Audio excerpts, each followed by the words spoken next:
Thank you very much for staying with SABC News. My name is Diabo Sito, and this is Your Money on Market Sense. A little later on, I'll bring you SME on point as well. So the long-awaited draft domestic partnership bill, which is aimed at regulating registered as well as unregistered domestic partnerships, is yet to be promulgated into law. But a landmark ruling last year has already paved the way for opposite-sex couples after the court ruled in favor of a woman to enable her to inherit from her life partner's estate. So this means that cohabiting couples will be urged or are urged to have a will and also a cohabiting contract to ensure that their rights are protected. Naledi Matlapeng filed the following report.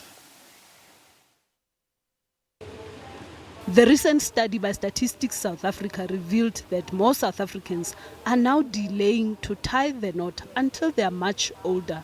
The age of bridegroom increased from 36 in 2015 to 37 years in 2019, and that means many couples live together for years before they decide to get married. For many years, the law only allowed same-sex couples to inherit from their partner's estate.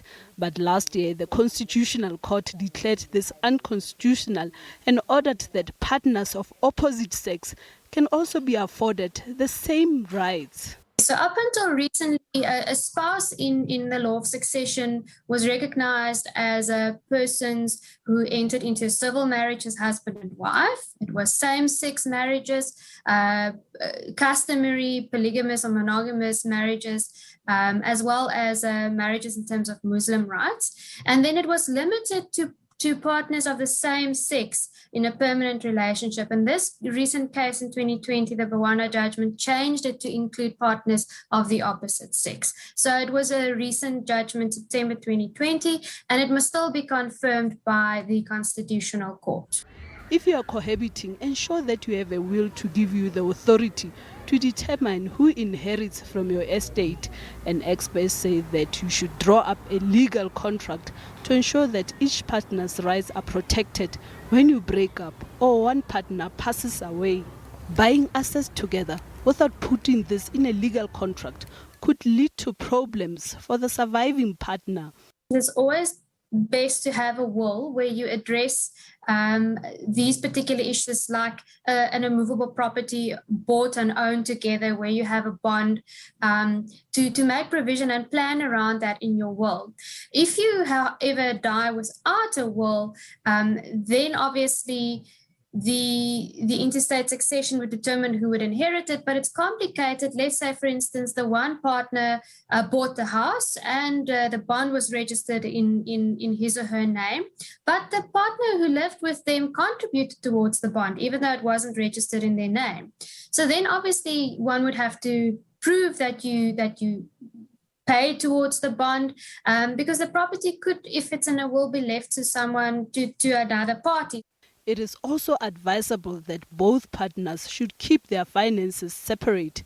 Experts say you should know your partner's financial habits and debt obligations.